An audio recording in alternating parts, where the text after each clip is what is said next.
Hi everybody, welcome back to the Messy Cook 1970, and sorry it's been a while again since I posted a video trying to enjoy some of that summer weather and been busy like crazy. So this week I am posting a potato salad recipe. This is an old-fashioned mayonnaise based, or Miracle Whip is what I'm going to use, potato salad my mother used to make. We grew up on it. I love it. Everybody seems to really enjoy this recipe. You can make some variations on it, which I'll get to as we go along.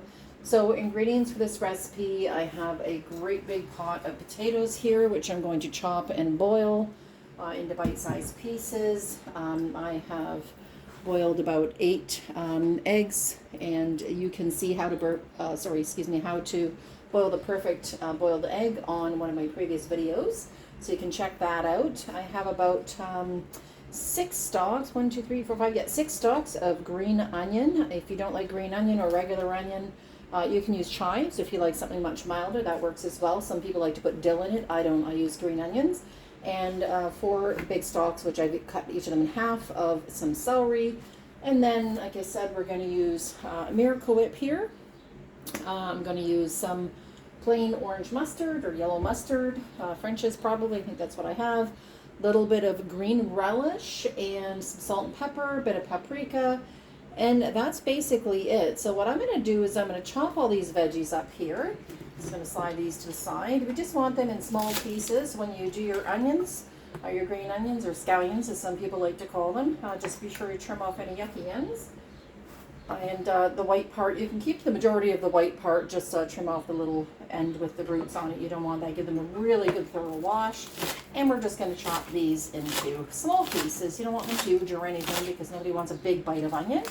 So we're going to get these all chopped up. I'm going to continue and chop up all of the celery as well into small pieces, which I will show you when everything's done. I'm going to get those eggs peeled and put them into small bite-sized pieces. May keep a couple to decorate the top. You don't have to if you don't want to. I don't usually, but this is for my husband's 60th birthday. His birthday was actually yesterday, but we're having a family get-together tomorrow with his boys and my boys to celebrate. So I'll get the rest of this chopped. So like I said, you just want to get these into small pieces here, and we're going to do the same with the celery. Chop those eggs. I'm going to get the potatoes cut into the sizes that I like to boil them at. Now you can boil them whole if you like, and then let them cool and cut them up. I like to cut them into the sizes that I want for my salad, and then I cool the potatoes down after that. So I'm going to continue chopping, and we'll continue from there. Okay, so you can see here, I'm just finishing up cutting up the potatoes. My husband likes smaller pieces, more like that. I like big chunks of potato salad, but cut it to the size you want. These are about maybe 3/4 of an inch or a little bit less. I'm using a mix. I had a bunch of potatoes left before, and not quite enough for the salad, so I've had about 4 really large Yukon Golds, so I'm using them, and picked up some new potatoes that look beautiful and fresh. They're Ontario potatoes. And just chopping the same size. It really doesn't matter what type of potatoes you use. This is, like I say in most of my recipes, this is all about making it what you want. If you want to use red potatoes, you want to use russets, you want to use new Yukon Gold, anything you want. If you want to leave the skin on, if you get a nice new potato and you like the skin, you can leave the skin on. Same with the red. It makes the salad a little prettier. I always peel it for this. Like I said, this is a pretty old-fashioned recipe. I am doing quite a few potatoes here, as you can see, as we've got a number of people coming, and I want to be sure that there is plenty of food. And the nice thing about this is you make it today, party is tomorrow, it tastes better the next day once the Miracle Whip and everything has kind of marinated into the potatoes. Even the morning of the party, I double check it to see if it's moist enough, because a lot of that dressing does soak up into the salad, and you know, I don't want a dry salad. So you can see here I've made quite a huge pot here of spuds, and they're all chopped about as evenly as I can get them. So we're going to bring those to a boil, simmer them for probably 10 to 15 minutes. I'm just going to check them after about 10, just to see where they're at. We want to make sure they're cooked, fork tender, but not mushy. So I'll give these a rinse, put some nice clear water on them, a good pinch of salt, and I'm going to get those going. And I'm going to continue cutting my celery, which I started here, as you can see as well. The celery, I've cut them into pieces about as wide as the green onion, which I'll show here. So here's, oh, here's a piece that didn't break apart. But you can see they're pretty close to the same size width-wise. So we want to do that, and this way we get, very, even pieces. So I'm going to continue to chop those. I'll get the potatoes on, and I'm going to chop up those eggs as well. And we'll get back to when the potatoes are done. Just a little tip on the potatoes too. When you bring them to a boil and you're covering them, with cold water or with water, be sure the water is cold. You're going to get a more even cook on the potatoes. If you start with hot, it just doesn't cook quite as evenly, and we don't want our potatoes turning to mush. So I'm just going to continue on here. All right, so I'm done here cutting up the celery and the onions. I probably have a little bit more celery than onions, as you can see here. So we're just going to add the rest of these in. I just like to put everything in at the bottom of the container. So I like to get a really large bowl. This is my largest mixing bowl, and put everything in there. So we're going to add the eggs next. Just a little tip here, when you're cracking your eggs, once they're all cooked, I take them and I kind of roll them so you can see here the shell's gotten kind of broken up here. So they literally will they peel away so easily. I hope you can see that there. So and remember, save those shells if you grow a vegetable garden, because they're amazing. You just dry them all out. I save mine every time. I think I mentioned this in one of my previous videos. I save the shells and dry them out, and then crush them up into small little pieces, which I've got right here. You can see. And today, this afternoon, when the sun goes down a little bit, I am going to go out and I'm going to sprinkle that at the bottom of my plants. Not only does it give them calcium, gives it lots of nutrients, and keeps the critters away from getting up there and chewing on your plants and eating all the leaves and your veggies and stuff. So may help with even bunnies and whatever else you may happen to have floating around your garden, chipmunks, whatever. We get bunnies and chipmunks here, and the squirrels, so it's kind of a bit of a deterrent, and it helps your plants. So eggs are done. I peeled them all up. I just want to show you perfect 13-minute boiled egg. There is no yellow on the outside, or beige or green or whatever on the outside. These are really great for deviled eggs as well. So we're going to chop these up and add them into the bowl. All right, last 2 eggs here. I'm just going to chop them up like the rest of them. I decided I'm not going to decorate the top with it. I'll just put a little bit of paprika on it tomorrow, and just before we're ready to serve it. And I like to chop these in about 3 here, and then maybe 4 cuts. So 2 cuts, so 3 slices, and just 1, 2, 3, 4. That's about it. So you get some decent bite-sized pieces. Half the size of the potato would be about right. Some people like to just smush this up with a fork, the whites and the yellows, and you're welcome to do that as well. And I know some down easters do the potato salad with mashed potatoes, or a mix of mashed and of just chopped up. So like I said, it's all about what you want. It's just a matter of getting the flavors together. So this is pretty well set there. That's our main ingredients other than the potatoes. We're going to use Miracle Whip to mix in. I have another jar in the fridge, so I'll finish that one off first. And we do add a little bit of mustard and relish, like I said. So I'm going to grab that, and we'll show you about how much we put in for this. All right, so I'm just using Selection brand, just literally green sweetened relish. Take a small teaspoon. So this is probably a good measured teaspoon. I would think about that, or maybe a tiny bit measured, a teaspoon and a half. Going to drop that in the middle. There we go. And French's yellow mustard, as I said. You can use Dijon if you want to get fancy, or whatever you kind. It's all about playing around with it. Like I said, this is a very old-fashioned recipe. This is one that my mother made us, her mother made, I'm sure her mother made, and probably before that. So this is very, very simple. So I've added everything you can see here. I've got the eggs, green onion. There's some hiding out of there, so there is more than what it looks like. Lots of celery, and the green relish in the middle. And then I add about a teaspoon for this size, about the same amount as relish that we use for the yellow mustard. So I'm going to set this aside in the fridge for now while the potatoes finished, and I'm going to just take you over there. So we've got those going on the stove here, and I'm going to keep those going until, like I said, they're about 4 tender. When it comes to a boil, just keep an eye it doesn't boil over, and cook them. It's going to be 10 to 15 minutes. We'll drain those real well. Put them back in the pot and dry them for a minute just to be sure we get lots of moisture out. I'm going to spread them out on a cookie sheet, and I'll probably pop them in my freezer for about 10 or 15 minutes just to cool them down, or you can leave it on the counter to cool as well. But remember, it is the middle of summer here. We're in the middle of July, and it's super hot. So we just want to be sure that, yeah, that we're, trying to keep the hot out, so it's easier just to do in the freezer for the time being. So the potatoes are all cooked. It did take about 15 minutes from the time I put the potatoes in. So when they came to the boil, it was about 10 minutes after that. So check them, and they're definitely fork tender. So I'm just going to drain these here. So those all drained up. There we go. Let's put a heavy pot there. And just drain the water off. And what I want to do, so I'm put them back in the pot for a moment. It's back on the stove. And I have the burner on low. I'm just going to turn this around here real quick. So I'm just going to turn the burner on low for literally just, there we go, maybe on 4 and a little bit less than halfway. Just to let them steam off a little bit. I don't want these too wet. And as you can see here, I'll just take a couple out. Biggest ones here. Perfect. So they kind of almost crack in half. So that's absolutely where you want them. So just check your biggest potatoes. I got one of the Yukon Golds and one of the other ones, and they're both exactly the same. So that's exactly what we're looking for.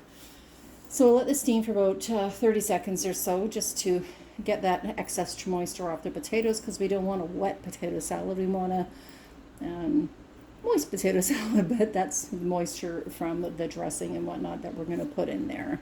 So I'll let that go for about a minute.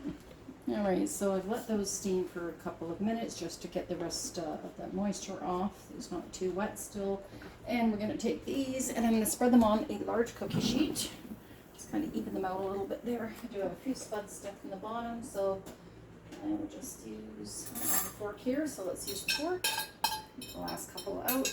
Soak that pot to get it all clean. Do that for a couple of minutes. And I just want to even these out into as best one layer. Of course, it's going to be a little bit more than a layer, as we can here. So we're just going to do that, kind of even them out. And they did a little bit squishy, but a little bit, on a few of them here. But that's not a big deal. We just basically, you can see they're all in good sized pieces. We're going to take this, I'm going to put it in the freezer for about 15 minutes. And the steam will go up, so it's not going to hurt anything on the bottom. And we will take those out when they get cool and put this salad together. So we bought ourselves a new fridge here finally, and I got rid of the old yucky one we had. So I put this in on the top shelf in the bottom of the freezer, and we're just going to push that back and, like I said, leave that for about 10 or 15 minutes, and we'll come back. All right, everybody, so finally ready to put the salad together. So in here again I have, now this is a large potato salad. You could do about half. For this really large one, I do about 4 stalks of celery, 5 or 6 stalks of green onion. I did 8 eggs, a teaspoon and a half of mustard, just yellow plain mustard, teaspoon and a half of green sweet relish, and oh gosh, probably about 5 pounds, 6 pounds of potatoes, diced and cooked. I put these in the freezer to cool down, so I'm just going to put these right on the top. And I put these in for about 15 minutes in the freezer, and they are perfect room temperature, actually a tiniest bit on the cool side, which is exactly what I want.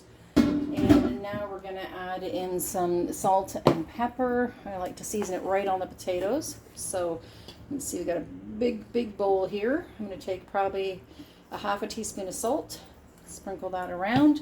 You can wait to the end if you want to salt it. I know, I've been doing this a long time, so I know what I do and don't like. And you probably want to do about a half a teaspoon or so of fresh ground black pepper. If you don't have fresh ground, that's fine. You can just use the regular ground that you shake out of your shaker, and use about a half a teaspoon of that. So I'm just going to sprinkle that on the top for now.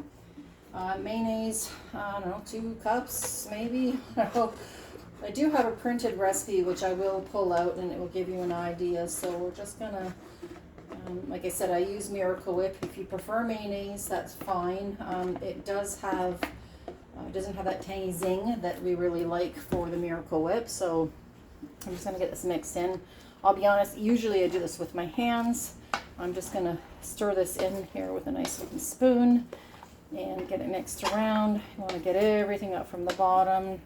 I probably put about 1.5 cups in so far. So you can see here, this is coming together quite nicely.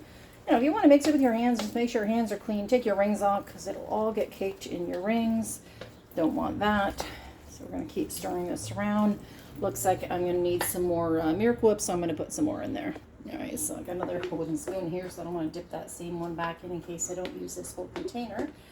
And we're going to put in another, so I probably did about a cup and a half, 2 cups. And it's probably going to be 2.5 cups by the time I'm done here, so it's a little bit left. You know what, let's put it all in, it's going to soak in overnight anyhow. So yeah, probably about 3 cups total, I would say, of Miracle Whip. If you don't like Miracle Whip, like you said, and you prefer mayonnaise, you can certainly use mayonnaise for that little zing. I was going to say before, is I would add on a little bit of maybe cider vinegar or even just regular vinegar to give it a little bit of a zing, because it does kind of help, and that little bit of sweetness that comes in Miracle Whip just gives something to the salad. So we're just going to keep mixing this around. Oh, it already smells delicious. Now you could eat this the same night. If you make this in the morning, you could eat it, you know, that evening. That's fine. But honest to God, it's like, you know, a good plate of pasta that you refry the next day. It's always better the next day. So I'm just going to continue to mix this up here. And so I think this has a pretty good amount of mayonnaise in it, or Miracle Whip. I keep saying mayonnaise, but it's technically Miracle Whip. So this looks pretty good. It does look maybe a little moister than you might originally think to do. But like I said, this is going to soak in a little bit overnight. And we want that to get that flavor into the potatoes. Just going to give my hands a rinse here. I am going to switch this to a bowl with a lid and put it in the fridge overnight, as tomorrow it's going to be a barbecue. So what I'm going to do with this meal for Randy for his 60th is potato salad. We'll finish it with some paprika on the top. And when we eat, we'll probably be having dinner outside on the patio. I'm going to use this bowl. I'm going to fill it partway with ice, and then I'm going to put the other bowl that I'm putting the salad in now inside of that, and I'll just keep it covered. That way, you know, we keep it chilled. You don't want to leave a mayonnaise salad sitting out, because it's going to make you sick if you leave it out too long. But having that ice underneath there and keeping it chilled will keep you from getting sick. So we'll get this transferred over, and I'll show you what it looks like. All right, just about got this transferred over here. I do want to get all the bits in the bottom, because that extra mayo is, you know, something we don't want to lose. We can get that kind of just spread around the top, let it soak in for tomorrow. So this is my old-fashioned chunky potato salad. Again, delicious. Do it the night before, it will taste much better. So variations. You can use Miracle Whip, or you can use mayonnaise. You can do chives and dill if you want to, instead of celery, or add that celery in as well. If you like red onion, you can use red onion. If you like any other onion, you can go ahead and use that, or leave the onion out altogether if you don't like it. You can put a tiny bit of onion powder in there just for a touch of flavor, because that would be good as well. Or do half the salad and just leave onions in half of it and none in the other half if you're having a party and you have people that you know don't like onions or maybe allergic. And yeah, any types of potatoes you want, from Yukon Golds to russets to new potato, red potato, purple potato. Leave the skins on, leave the skins off, or whatever you like. So that's good. What I'm going to do tomorrow, and I'm going to put this away for now and finish this video up, is I'm just going to sprinkle the top with a little bit of paprika. And basically, sometimes if you make it look a bit prettier, you could save a couple of those eggs, slice them, and then just kind of lay them over the top, and layer some paprika on the top. And I have done that, but the eggs kind of dry out a little bit. I prefer it in there with all that Miracle Whip and keep it nice and moist. So tomorrow I will check to see if it needs a little more mayo. If it does, I will mix a couple, maybe 3 or 4 tablespoons into it. Give another good mix, sprinkle the paprika, and voila, we're all done. So we're going to let that chill overnight. So that is our salad. So tomorrow, on top of this, I'm going to be doing some jalapeno poppers Randy requested, which I do have another video. So if you're interested in learning those, grab them, because they're great. They can be done on the grill, in the oven, in your air fryer. Air fryer is great. I'll be doing a bundle of them, so I'll probably just do them in my oven. And I'm going to be doing some pork back ribs. So in the morning, when I get that together, hit that button by accident. I will do a recipe for the rub, and I'll show you a little bit that I made already. So I have to add a little bit more, because we're doing quite a bit of ribs tomorrow.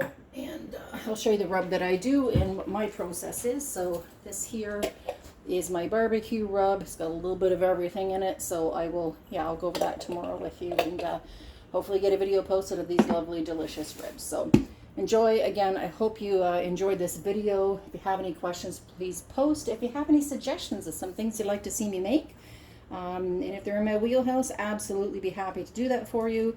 And you know, don't forget to like the page, forward this through to your friends, have them follow, see what you think, and you know, click the notification button. So when I do put a new video up, you'll get that as well. So thanks again for joining us today. You have a wonderful summer holiday and happy picnicking if you so choose to.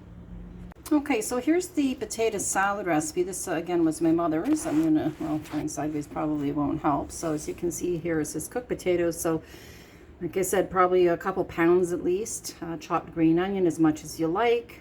6 hard cooked eggs, or you know, as many as you like. Some chopped celery, a couple ribs. Tablespoon of green relish. Like I said, I use about a teaspoon and a half. Teaspoon of mustard, salt and pepper, Miracle Whip. Mix everything together. Sprinkle paprika. Cover and chill. So that's your recipe. So hopefully you guys enjoy this. This is again out of my mother's cookbook, which I'm sure I'll be making more things as we go along. Here I'll do a macaroni salad before the summer's through, and you know, when Christmas comes, I've got some mushroom recipes for mushroom stuffing and regular stuffing and whatnot. So again, thanks for joining me at the Messy Cook, and we do hope to see you again soon. Take care, and hope you all have a wonderful, safe, and happy summer.